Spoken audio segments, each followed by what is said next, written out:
अस्सलाम वालेकुम स्टूडेंट्स। आज की इस वीडियो में मैं आपको बताऊंगा किस तरीके से आपने अपना फाइनल डिलीवरेबल का वाइवा देना है। प्रीवियस वीडियो में मैंने आपको प्रोटोटाइप के वाइवा के बारे में बताया था। आज की इस वीडियो में मैं आपको फाइनल डिलीवरेबल का वाइवा किस तरीके से देना है और किस तरीके से इसको ईजिली पास करना है, ये सारा कंप्लीट गाइड करूँगा इसमें। इस वीडियो को बनाने का मकसद ये है कि आप इस वीडियो को देखने के बाद अपना वाइवा की अच्छे से प्रिपरेशन कर सकें और सुपरवाइज़र को कॉन्फिडेंटली अपना ये वाइवा दे सकें। अब इसमें 2 इशू होते हैं अक्सर स्टूडेंट को, वो मैं बता देता हूँ। सबसे पहला, बाज़ स्टूडेंट्स के पास लैपटॉप नहीं होता, तो उन्होंने करना क्या है, सबसे पहले तो अपने सुपरवाइज़र से, और दूसरा, अगर जो उन्होंने कैंपस सिलेक्ट किया है, उस कैंपस में 1 दिन पहले अगर पहुँच सकते हैं, तो पहुँच के आपने पूछ लेना है कि क्या मैं यहाँ पर अपना प्रोजेक्ट यूएसबी के थ्रू या गूगल ड्राइव के ज़रिए ला के यहाँ पर इन आपके कंप्यूटर पर सेटअप कर सकता हूँ, इनके कैंपस के कंप्यूटर पर। अगर वो कह दें, इजाज़त दे दें, तो आप आपने ऐसा करना है, अदरवाइज़ आपको अपना लैपटॉप लाना पड़ेगा। ठीक है? वैसे 1 आधे दिन के लिए किसी से वैसे लैपटॉप ले लें, वो बेस्ट है। उसकी वजह ये है, आपकी अपनी चीज़ों की पहले से आप उसमें प्रॉपर सेटअप कर लेंगे। अगर आपको नहीं आता तो मुझे बता दीजिएगा, मैं आपको कंप्लीट प्रोजेक्ट किस तरीके से सेटअप करना है वो भी बता दूँ।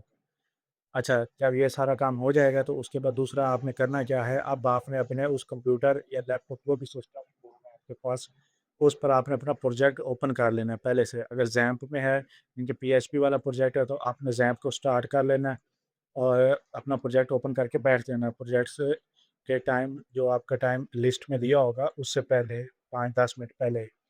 और सुपरवाइज़र को भी आपने मैसेज कर देना कि सर मेरा वाइवा है आज इस टाइम पे, तो वो फिर आपको आगे गाइड कर देंगे।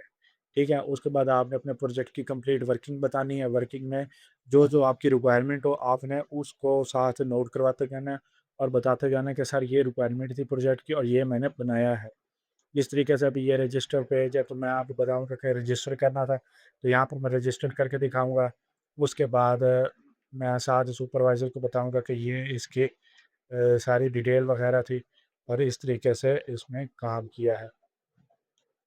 इसी तरीके से मैं यहाँ पर पासवर्ड भी दे देता हूँ। ये पासवर्ड दे देता हूँ और ये मेरा रजिस्टर हो गया। अब मैं लॉगिन करके दिखाऊँगा, साथ-साथ आपने बताते जाना सुपरवाइज़र को कि सर मैं यहाँ से इस तरीके से लॉगिन कर रहा हूँ, इस तरीके से ये काम कर रहा हूँ। तो ये सारी चीज़ें आपने दिखानी है। अभी बताना सर ये मैं डैशबोर्ड पर आ गया हूँ, यहाँ से मैं आगे यानी कि इसकी कंप्लीट वर्किंग यानी कि क्या रिक्वायरमेंट के अकॉर्डिंग ही बताना। अगर आपने कोई एक्स्ट्रा रिक्वायरमेंट ऐड की है, तो वो फिर आप सुपरवाइज़र को बता सकते हैं कि सर ये मैंने एक्स्ट्रा ऐड किया या इस तरीके से था, तो फिर मैंने इसको इम्प्रूव किया।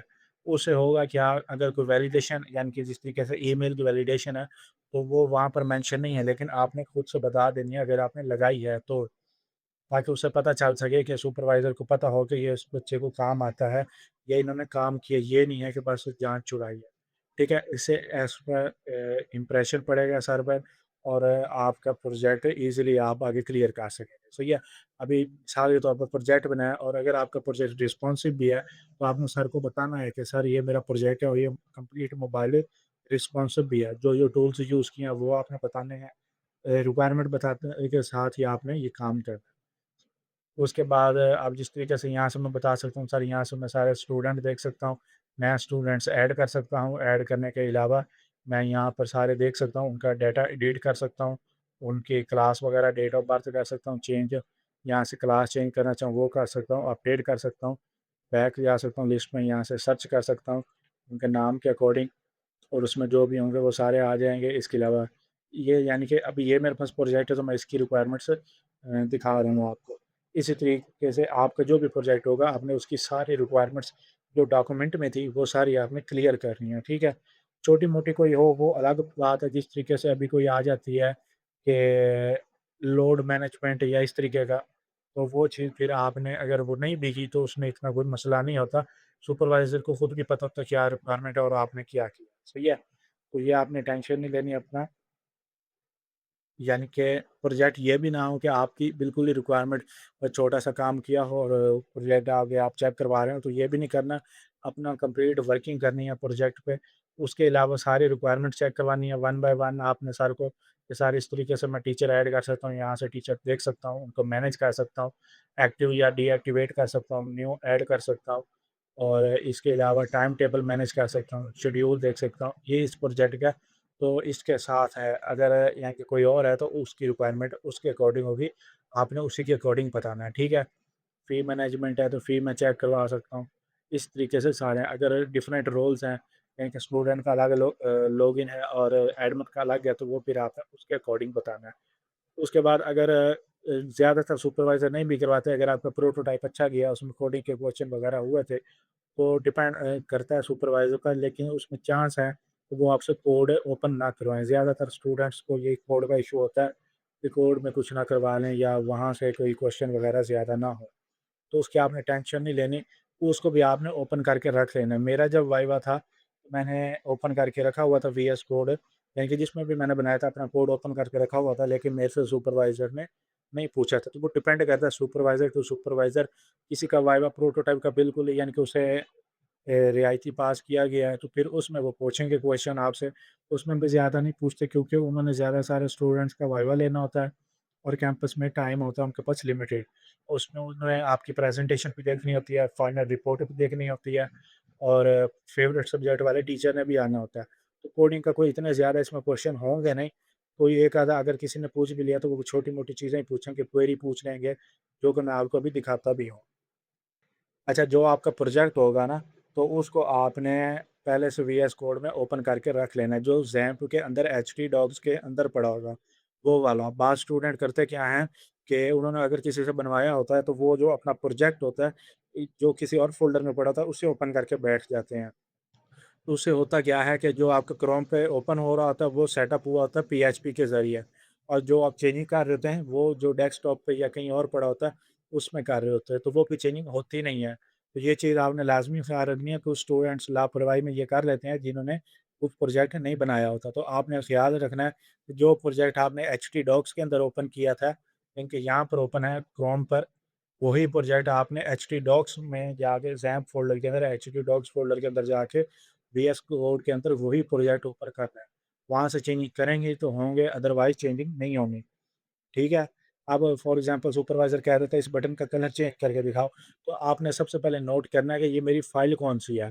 यहाँ से आपने इस तरीके से नहीं करना, बस आपने देख लेना है कि यहाँ पर लॉगिन डॉट पीएचपी ओपन हुई हुई है, तो वो फ़ाइल हो जाएगी। अगर यहाँ पर फॉर एग्ज़ाम्पल इस तरीके से आ जाता है, यानी कि admin slash login dot PHP, तो ये जो एडमिन होगा ना दरमियान में, ये कुछ भी हो सकता है, काउंसलर हो सकता है, व्हाटएवर जो भी हो सकता है, ये आपके फ़ोल्डर का नाम होगा, ठीक है? जिस तरीके से मेरा ये कोड है, तो इसके अंदर अभी मैंने फ़ोल्डर नहीं बनाया, मैंने एक ही यानी ये एक्टर था, एडमिन ही सारे काम कर रहा था, तो फिर मैंने उसको एज़ इट इज़ रख दिया, ठीक है?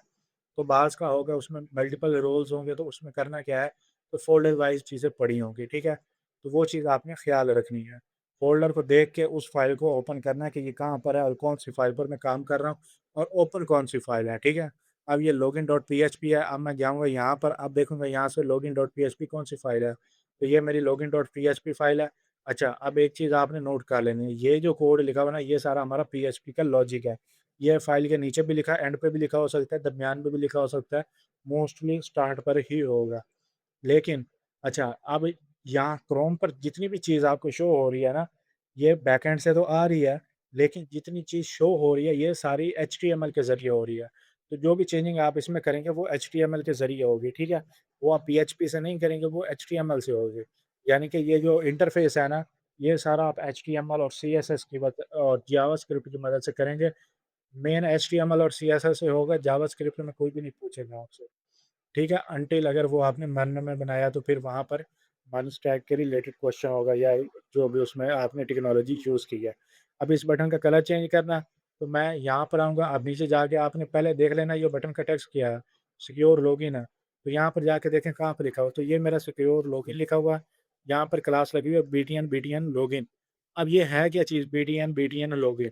तो मैंने यहाँ पे एक लाइब्रेरी यूज़ किया जिसका नाम है बूटस्ट्रैप। कैसे पता चला? यहाँ पर मैंने लिंक लगाया हुआ है। आपके कोड में भी लगा होगा, अगर आपको नहीं पता तो आप वहाँ से अपना कोड ओपन करके देख सकते हैं कि क्या-क्या चीज़ लगी हुई है।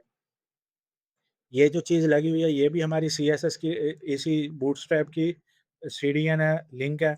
उसके अलावा ये जो है, ये हमारा आइकन्स की लाइब्रेरी है। ये फ़ॉन्ट ऑप्शन की है, सॉरी, और ये हमारी सीएसएस की है। इसी तरीके से सारा काम हो रहा है। अभी ये बूटस्ट्रैप क्या होती है, तो वो भी मैं आपको बता देता हूँ। बूटस्ट्रैप एक लाइब्रेरी है। सीएसएस की लाइब्रेरी है। सीएसएस क्या है? सीएसएस एक हमारी कैस्केडिंग स्टाइल शीट है, जो कि हमारे वेब पेजेस को डिज़ाइन करने के लिए काम आता है। यानी कि उसमें कलर वगैरह या उसकी फ़ॉन्ट विड्थ या फ़ॉन्ट चेंज करना, यानी कि स्टाइलिंग के काम आता है सीएसएस। अब सीएसएस की एक लाइब्रेरी बना दी है, किन्होंने कोडर जो बड़े डेवलपर थे, उन्होंने लाइब्रेरी बना दी। ये सेम ऐसा ही है जैसे रेडीमेड कपड़े होते हैं ना, तो उसमें हमें ना ही कपड़ा लेना पड़ता और ना ही उसे जाके सिलवाना पड़ता है। ये सेम लाइब्रेरी वैसी ही होती है, यानी कि इसमें चीज़ें बनी होती हैं, बस हम जाते हैं, अपनी मतलूबा चीज़ को देखते हैं और उसको लेके आ जाते हैं। तो यही चीज़ है। अब मैं बूटस्ट्रैप ओपन करूँगा, मैंने करना क्या है, अगर आपने सीएसएस पढ़ी है तो आपको पता होगा बटन का जो बैकग्राउंड कलर है उसको चेंज करने के लिए हमारे पास सीएसएस में एक प्रॉपर्टी होती है जिसको कहते हैं बैकग्राउंड कलर। तो मैं बूटस्ट्रैप में जाके जस्ट सर्च बार में जाके सिर्फ वो लिखूँगा बैकग्राउंड कलर, तो ये मेरे पास आ जाएगी। अब यहाँ पर मल्टीपल कलर्स हैं, ये देख सकते हैं प्राइमरी कलर है, ये सारे कलर्स आ रहे हैं। अगर आपने सीएसएस पढ़ी है तो आपको पता होगा डॉट्स क्लास के लिए लगता है, ठीक है? तो अगर मैं यहाँ से ये बीटीएन बीजी प्राइमरी सूटेबल सब टेल इस कलर को कॉपी करता हूँ। यहाँ पर आगे अब मैं ये जो बटन है इस पर आता हूँ और ये जो बीटीएन लॉगिन है इसकी क्लास के साथ ही मैं यहाँ पर इसको ये कलर दे देता हूँ। अब मैंने ये दिया, इसको किया मैंने सेव, तो ये देखो ये अब इसका ये कलर आ गया। इसी तरीके से अगर मैं रेड देना चाहूँ तो यहाँ से बीटीएन डेंजर करूँगा सिलेक्ट, यहाँ पर आगे इसकी जगह पर दे दूँगा, ठीक है? तो ये मेरी ये कलर लग जाएगा, ये देखो। इस तरीके से हम काम कर सकते हैं। अभी मैं इसको हटा देता हूँ, तो जो मेरा पुराना कलर है वो लगा रहेगा बीटीएन लॉगिन। ये मैंने सीएसएस के ज़रिए बनाया, वनीला सीएसएस के ज़रिए।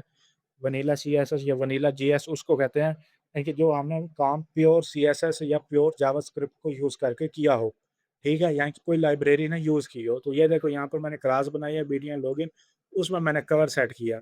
अगर इस तरीके से आपने प्योर सीएसएस यूज़ किया तो फिर आप यहाँ से जाके कलर चेंज करें। अब सीएसएस में बैकग्राउंड के साथ कलर नहीं लिखना पड़ता, वो खुद ही डिटेक्ट कर लेता है कि क्या है। अभी मैंने ये कलर लगा दिया, कंट्रोल एस से सेव किया, इसको रिफ्रेश करना ज़रूरी है, तो ये देखो कलर चेंज हो गया, ठीक है? इस तरीके से इसमें काम होगा सारा और इसी तरीके से इसमें चेंजिंग वगैरह हम कर सकते हैं। अब मैं इसको सेव कर देता हूँ। अच्छा, ये एक काम हो गया। अब सुपरवाइज़र आपसे पूछ सकता है कि इसमें जो हमारे पास भाई क्वेरी है वो दिखाओ। तो जो जितनी भी वेबसाइट्स हैं ना, वो सारी इन 4 क्वेरीज़ पर बनती हैं, जिसको कहते हैं हम CRUD ऑपरेशन। CRUD यानी कि क्रिएट, रीड, अपडेट, डिलीट। तो क्रिएट से होता क्या है कि हम क्रिएट कर सकते हैं, रीड से होता है हम रीड कर सकते हैं, डिलीट से होता है हम डिलीट कर सकते हैं और यू से अपडेट कर सकते हैं, यानी कि जो पहले से बना हुआ है उसको अपडेट कर सकते हैं। अब जितनी भी वेबसाइट हैं वो इसी पर बनती हैं और इसी के ज़रिए काम करती हैं। जो बेसिक साइट्स होती हैं, बड़ी साइट्स में और भी चीज़ें होती हैं, उनमें इसकी जगह एपीआई यूज़ होती है, लेकिन हमारी जितनी भी पीएचपी की आपकी साइट्स होंगी या मरने की होंगी, स्पेशली यूनिवर्सिटी प्रोजेक्ट, उसमें यही CRUD ऑपरेशन नहीं यूज़ होगा। अब अगर आपको सुपरवाइज़र कह देता मुझे इनसाइड क्वेरी दिखाओ, तो इनसाइड क्वेरी आपकी रजिस्टर वाले पेज पे होगी। उसमें क्यों होगी? क्योंकि वहाँ से डाटा इनसाइड हो रहा है ना, तो आप सबसे ईज़ी है, आपने चले जाना अपने रजिस्टर पेज पर। मेरे इस पेज का नाम है index.php। अच्छा, अब इसमें इनसाइड क्वेरी अगर आपने देखनी है या कि क्रिएट क्वेरी को इनसाइड क्वेरी कहते हैं, तो ये देखें ये लगी हुई है, ठीक है? ये सारी हमारी इनसाइड यानी कि क्रिएट क्वेरी है, जो कि हमारा डाटा क्रिएट कर रही है और ये डाटा जा कहाँ रहा है, ये यूज़र्स टेबल में जा रहा है। मैं आपको दिखा भी देता हूँ। अभी मैं डेटाबेस ओपन कर रहा हूँ और यहाँ यूज़र्स टेबल में अगर आप देखें, तो यहाँ पर ये डाटा मेरा सेव हो रहा है, ठीक है? इस तरीके से ये सारा काम होता है और इस तरीके से इसमें सारी चीज़ें चलती हैं। ये सारी इस तरीके से अगर आपको रीड क्वेरी पढ़नी हो, तो रीड क्वेरी आपकी लॉगिन में लगी होगी, जो कि सिलेक्ट करती है डाटा और मैच करती है। ये देखें ये सिलेक्ट क्वेरी लगी हुई है, इसी को रीड क्वेरी कहते हैं, ठीक है? इसके अलावा अपडेट क्वेरी आपको एडमिन पैनल पर मिल जाएगी एडिट वाले में। जो भी आपकी एडिट वाली फ़ाइल होगी इसमें देखो तो यहाँ पर सिलेक्ट लगी हुई है, पहले सिलेक्ट कर रहा है, सिलेक्ट करने के बाद वो अपडेट कर रहा है। नीचे आपको ये देखो ये अपडेट की यानी कि एडिट की क्वेरी मिल जाएगी। इसी तरीके से डिलीट की क्वेरी भी मिल जाएगी, वो आपके जो आपका डिलीट पेज है उसमें होगी। तो ये सारी चीज़ें कोडिंग के रिलेटेड। नेक्स्ट वीडियो में मैं आपको फाइनल रिपोर्ट किस तरीके से उसका वाइवा देना है, यानी कि वो किस तरीके से सुपरवाइज़र के साथ उसमें बात करनी है, कौन-कौन से क्वेश्चन होंगे उसमें, प्रेज़ेंटेशन में क्या पूछ सकते हैं, वो सारी चीज़ें इंशाल्लाह नेक्स्ट वीडियो में बताऊँगा। वीडियो अच्छी लगी हो तो वीडियो को लाइक ज़रूर कीजिएगा। शुक्रिया।